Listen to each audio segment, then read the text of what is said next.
Hey guys, Bandit here, and today I'll be going through the history of Ciera Eastin in Survivor. A huge shout out to Piccolo/Piccolo for coming up with this individual to be the next topic of discussion in these history videos.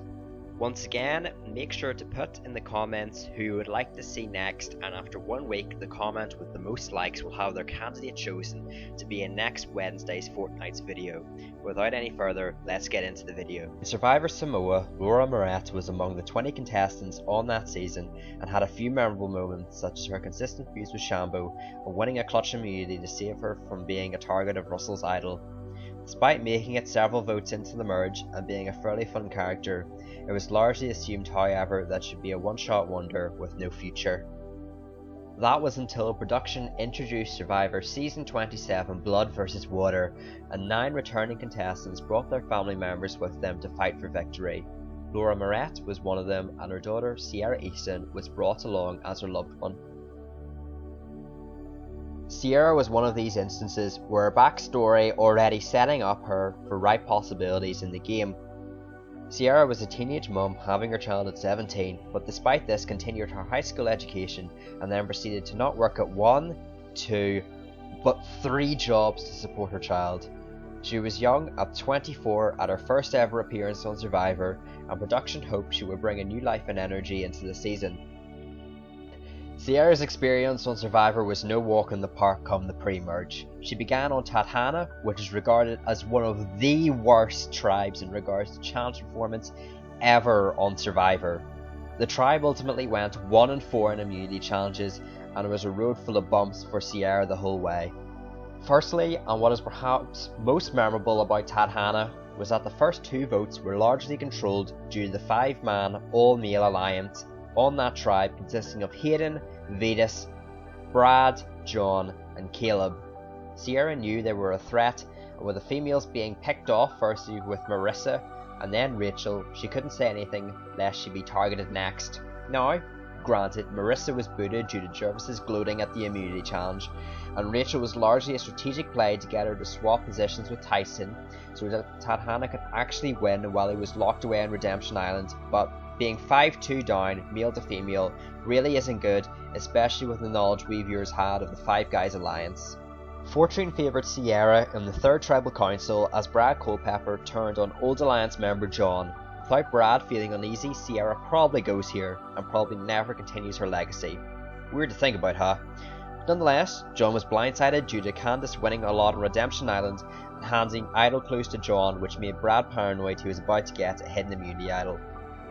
The tribe lost consecutively a 4th time, and she barely managed to escape Tribal Council, not before being locked in a 3-3 vote with Brad Culpepper, but ultimately being saved by the combination of Caleb, Katie and Vetus, who eventually flipped on the 2nd revote to save her. Brad was seen as too much of a loose cannon and threat on the tribe, and throwing Caleb under the bus was the straw that broke the camel's back. Somehow, despite receiving 4 votes at a 6-person Tribal Council, Ciera was still in the game. On this pre-swap tribe, Ciera formed relations with the only other surviving female on the tribe, Katie, Tina Weston's daughter. She also began to develop good relations with Caleb upon realising they shared a common target in Brad, and they began to build off this relationship later into the season. Even though Tadhana won a much needed immunity after their 4 consecutive losses, luck really was not on Ciera's side, as her mother was the next person voted out and sent to Redemption Island. Talk about kicking a girl while she's down.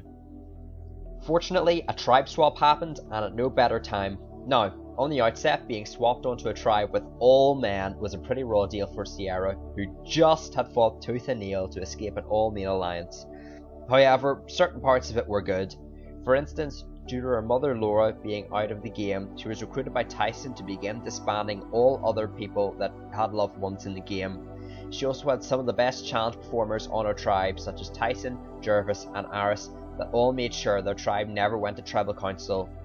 This was further augmented by the Colton Quit, likely resulting in the swap tribes lasting from 3 rounds and instead decreased to 2.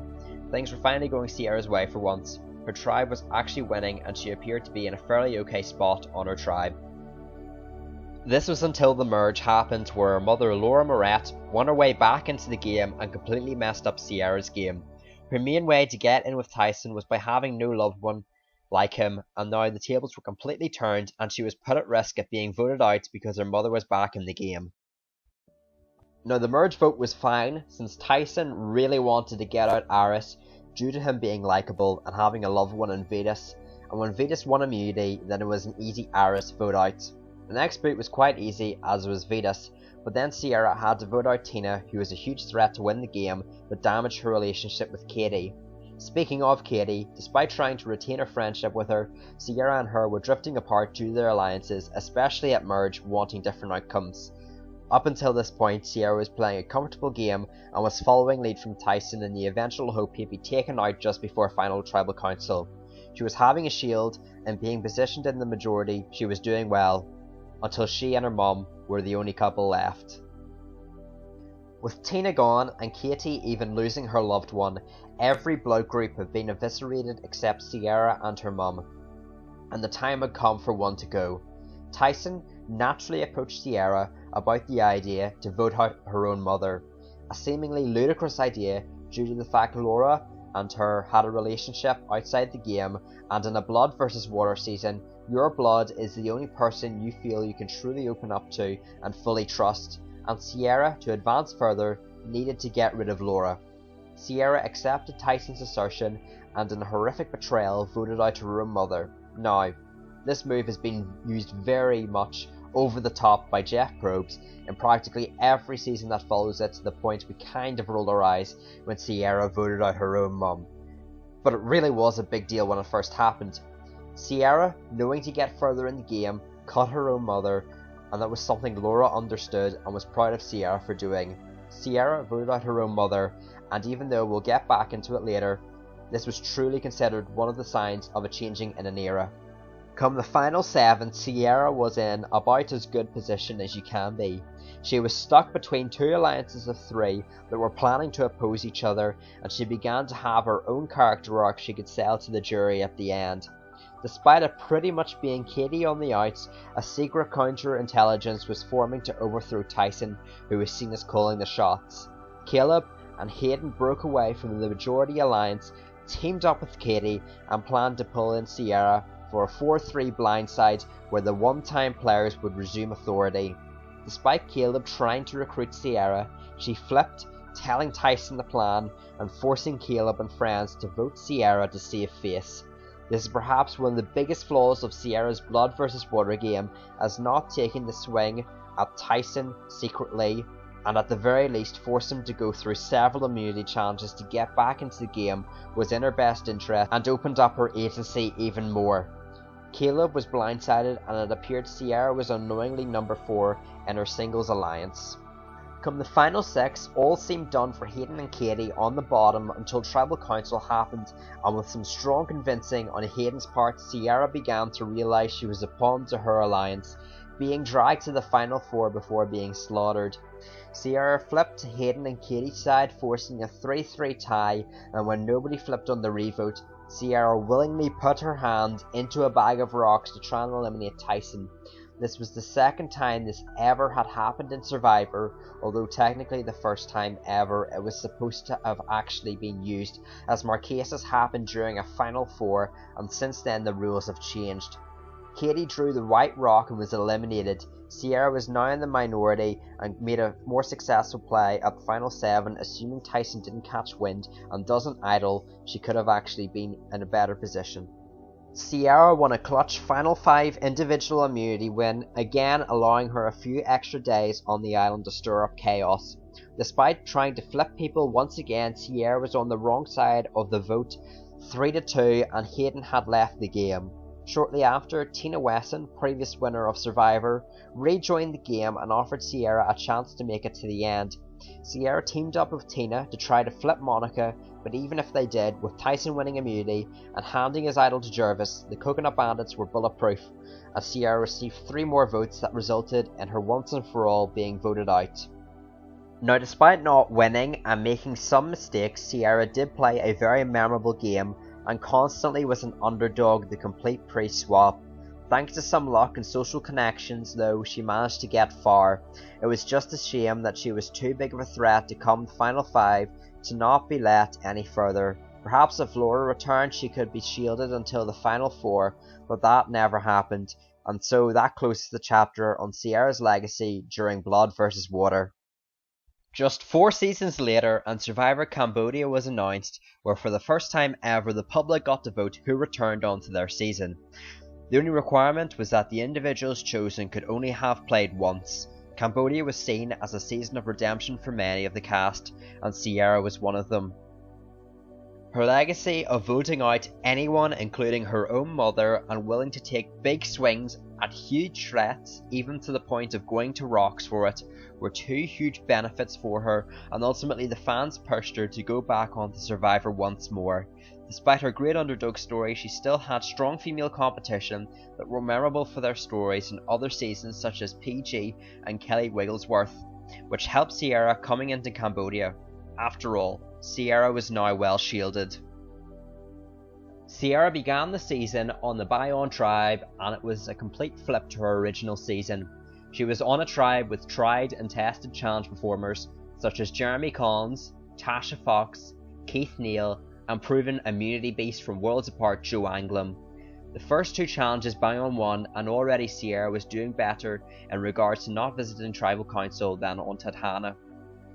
A surprise swap happened at the final 18, and Ciera was swapped onto the new Takeo tribe. This was the first switch since Cook Islands to occur, with 18 players remaining in any 2 tribe format season. This swap once again was good for Ciera, as she was swapped onto a 4-2 majority tribe, with Joe and Keith joining Ciera from original Bayon to help with tribal performances. Kelly Wentworth and Terry Deitch joined from the original Takeo and would prove to be important to Ciera in her Cambodia storyline. Kelly Wentworth, along with Cass McCullen, who also swapped onto this tribe, formed the groundwork for what is known as the Witches' Coven.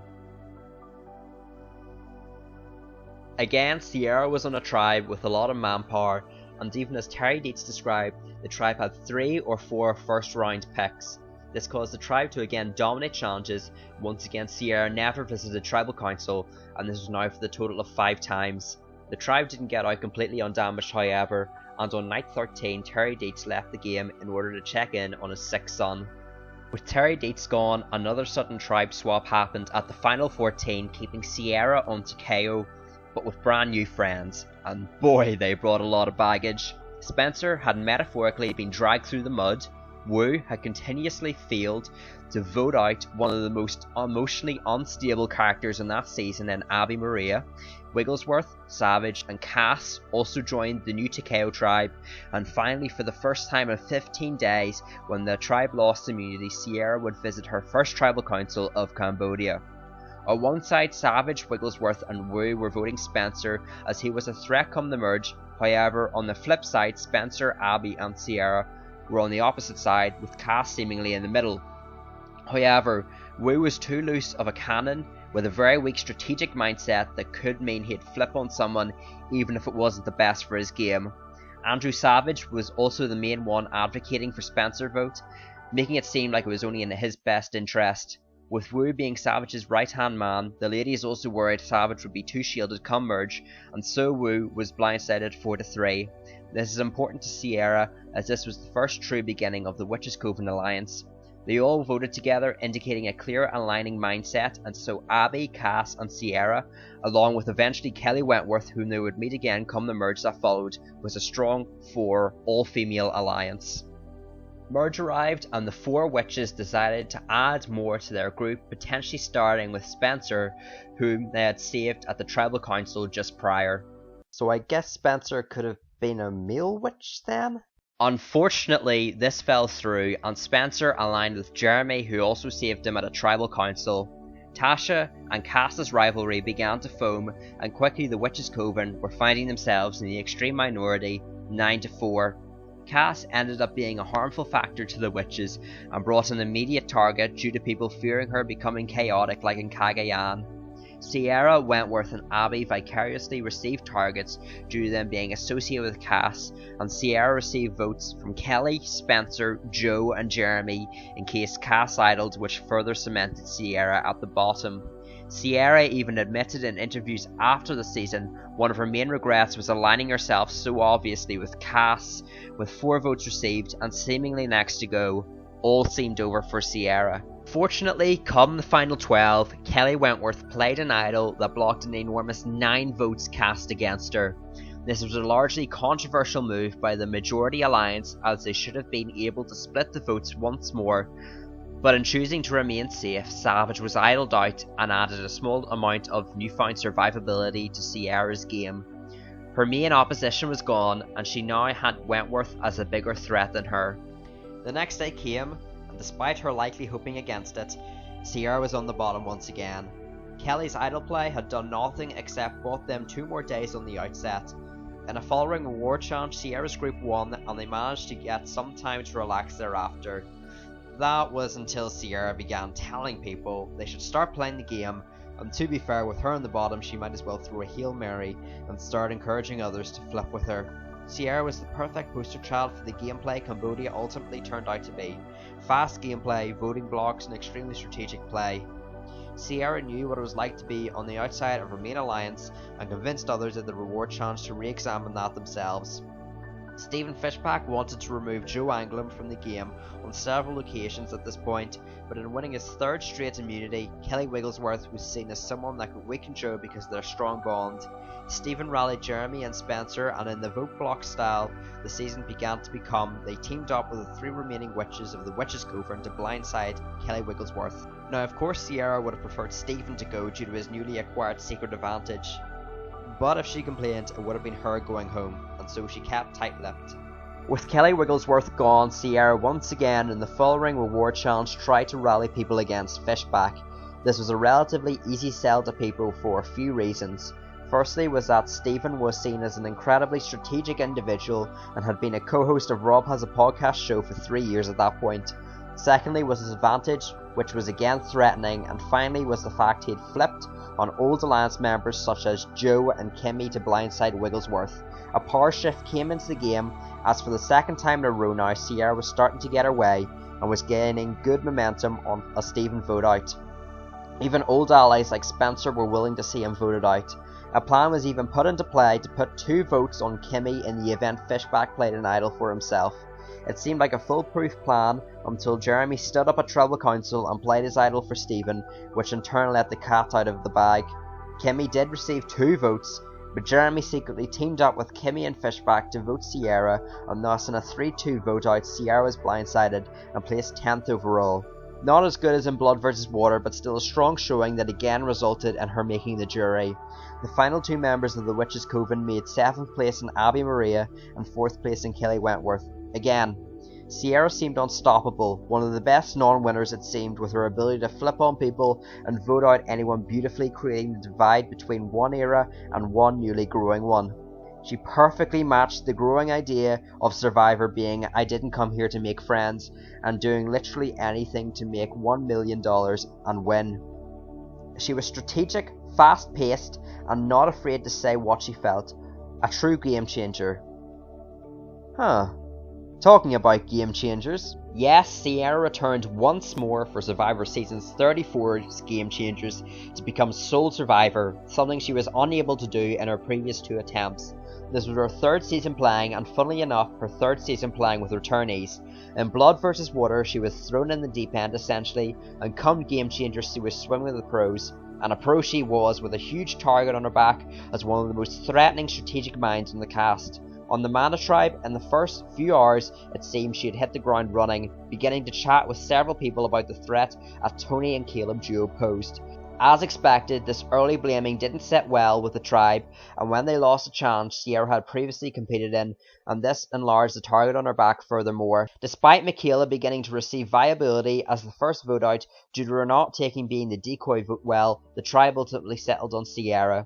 She was seen as too much of a strategic mind, and someone that is easily axed due to her not being essential in challenges. Ciera was voted out 9-1 and only lasted 3 days in the game, a far cry to the feat she pulled off in both seasons prior. Ciera Eastin ultimately managed to achieve 1 individual immunity win in her 3 times of playing Survivor. This happened in the first iteration of the final 5 in Blood vs Water. Combined she lasted 66 days in total. This consisted of the 37 days she lasted in Survivor Blood vs Water, the 26 days she lasted in Survivor Cambodia, and the 3 days she survived for in Game Changers. Ciera has received 33 votes in total across her legacy, and this has resulted in her receiving the 4th highest vote total ever, and is just behind Andrea Bulkey, Kelly Wentworth and Ozzy Lazuth at 36, 35 and 34 votes respectively. Finally, Ciera has voted a total of 13 out of 20 times, resulting in a 65% success rate, which is pretty average. This is taking into consideration her correctly voting Laura Boneham out first in Blood vs. Water on the first Impressions twist, and her also voting for the correct person to win Blood vs. Water in Cambodia in Tyson and Jeremy while a member of the jury. If we discount those, however, and only take votes purely cast at Tribal Council as a player, Ciera has voted 10 out of 17 times, which is a 59% success rate in voting therefore. Post-Survivor, Ciera made a few notable appearances, the first of which was in Rob Has a Podcast Miss Survivor 2014, in which she finished 3rd behind fellow contestants Candice Cody and the ultimate winner Andrea Buwelke. Due to Ciera's busy life of dealing with her children and Survivor, she hasn't had much time to herself, and yet in 2015 on several social media pages expressed interest in returning to cosmetology school come January of that year. Finally, in 2018 on Instagram, Ciera declared her 3rd child Leo was born in November in that year. And now to the final segment of the video. Will Ciera return to a future season of Survivor? It's a mixed bag really, because with 3 children now, she would likely want to spend time with them, but a return for an all-star season in season 50 or 60 isn't out of the question due to her still being relatively young at only 31 years of age. She has a good few pluses going for her, but also does have tough female competition in her pool with Andrea Buwelke, Kelly Wentworth and Aubrey Bracco. Ciera also has a bit of Russell Hantz syndrome, where they've returned time and again in quick succession that we quickly become bored of them on the show. Plus, I'm not sure exactly if Ciera would play the game much differently on her 4th attempt. There's negatives and positives to Ciera return, but I doubt Game Changers is the last time we'll see her on our screens. To help my channel be considered part of history, make sure to go subscribe with the notification bell on. That will make sure that you do not miss any of my uploads, even though I do upload every single day on Wednesday and Thursday at 6 PM BST.